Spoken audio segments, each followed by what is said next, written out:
안녕하십니까. 법알목 가이드의 박남주입니다. 안녕하세요. 신성현 변호사입니다. 우리는 그동안 용서받지 못할 죄를 저지른 사람들이 반성문을 제출하면 감형받는 것을 많이 봐왔습니다. 이영학은 반성문을 43차례나 냈다고도 하죠. 이미 사람으로서 용서를 받기 힘든 죄를 저지르고 피해자들이나 그 유족들이 용서를 안 했음에도 불구하고 법원에 반성문을 제출했다는 것이 감형의 이유가 되는 것. 여러분들은 어떻게 생각하십니까? 오늘은 왜 우리나라는 반성문만 냈다 하면 유리한 양형 요소라고 하면서 처벌을 깎아주는지에 대해서 얘기를 해보고자 합니다. 신 변호사님, 이 형사사건에서 피고인들이 정말 반성문을 많이 내나요? 네, 엄청 많이 내죠. 피해자가 있는 사건 같은 경우에 피해자와의 합의가 가장 중요하긴 하지만 피고인, 피의자가 할 수 있는 가장 손쉬운 방법이 바로 반성문을 써서 제출하는 것이거든요.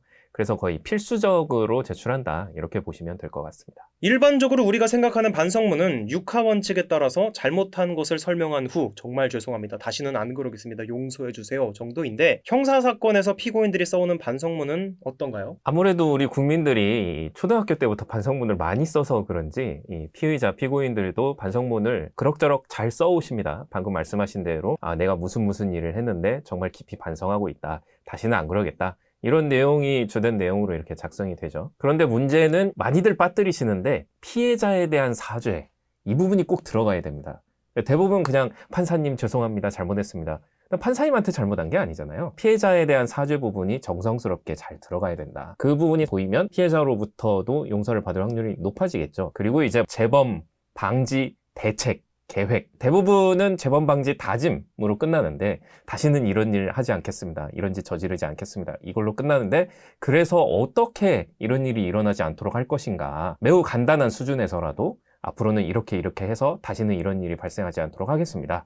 이런 내용들이 좀 포함되도록 잘 검토를 해주실 필요가 있겠다. 그런 생각이 드네요. 신 변호사님 말씀을 들으면서 좀 약간 씁쓸했던 게 피해자에 대한 잘못한 마음이 좀 많이 빠져있다라고 하는 게 정말로 좀 씁쓸합니다. 피해자들한테 잘못을 빌어야 되는데 판사한테 빌고 있다라는 게 좀 문제가 있어 보이네요. 그리고 지금 신 변호사님의 말씀을 들어보면은 재범 방지 대책에 대해서도 반성문에 써야 한다고 말씀을 하셨는데 나의 죄를 시인하고 피해자에 대해서 잘못한 마음을 표현하고 재범 방지 대책을 세운다. 이게 만약에 잘 써져서 이게 판사님한테 잘 도착을 한다면 어느 정도는 좀 봐줄 가능성이 우리가 처음에 생각했던 그냥 죄송해요 판사님 좀 봐주세요 라는 반성문보다는 조금 높아 보이긴 하네요. 하지만 반성문은 그냥 이렇게 좋은 거구나 라고 이해할 수는 절대 없습니다. 죄질이 그리 나쁘지 않은 경우 또는 특별히 딱한 사정이 있는 경우에는 반성문을 이렇게 낸 것을 유리한 양형 요소로 보고 감형시키는 것 좀 이해할 수는 있을 것 같습니다. 그야말로 누가 봐도 이번 잘못은 많이 반성하고 있으니까 봐줍시다 라는 말이 나올 정도의 상황을 말씀드리는 거예요. 국민들도 이런 부분에 문제를 제기하는 것은 아닐 겁니다. 하지만 사람으로서 용서를 할 수 없는 잘못을 저질러 놓고 정작 피해자들로부터는 용서를 받아놓지도 않고 법원에다가 지가 잘못했다고 반성문 싸질러 놨다는 이유로 감형을 받는 상황은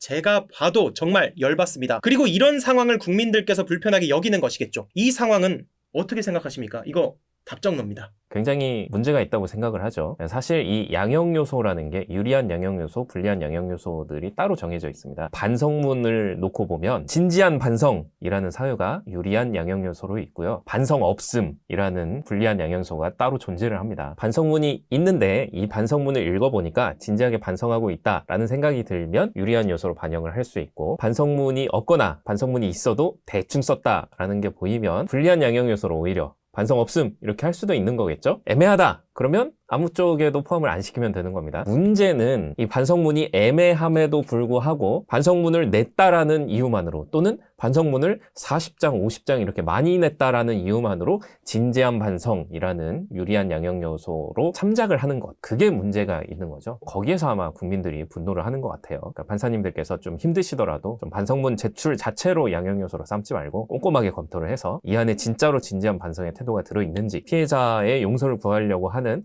그런 마음이 느껴지는지 좀 잘 검토를 해주실 필요가 있겠다. 그런 생각이 드네요. 근데 아무리 판사님께서 좀 잘해야 된다라고 이렇게 정리를 할 수는 있겠습니다만 이게 좀 애매한 부분이 많은 것 같아요. 진지한 반성이 있으면 감형을 시킨다. 이거 자체에 너무 애매하니까 그냥 빼버릴 수는 없는 건가요? 근데 뭐 그것도 하나의 방법이 될 수는 있겠죠. 피의자가 피고인이 반성을 하냐 안 하냐 뭐 그게 뭐가 중요합니까? 피해자가 있으면 피해자가 용서를 하는지 안 하는지가 더 중요하죠. 맞아요. 제 말이 그 말이에요. 그래서 피해자의 처벌 불원이 이미 양형 요소로 들어가 있으니까 오히려 그쪽에 행동에 집중하도록 유도하는 것도 하나의 방법이다라고 생각은 드는데, 이제 그렇게 되면 피해자가 평생 용서를 안 해주면 이분은 이제 아무리 진짜로 진지하게 반성을 하고 다시는 죄를 짓지 않을 사람이라도 처벌을 받아야 되니까 아마 그런 이유에서 진지한 반성이 들어가 있는 것은 아닌가, 그런 생각이 드는데, 충분히 정책적으로 그 부분을 빼자라고 국민적인 공감대가 형성이 되면 뭐 뺄 수도 있겠죠. 네, 이렇게 이번 영상에서는 반성문을 내면 감형받는 문제에 대해서 한번 다뤄봤습니다.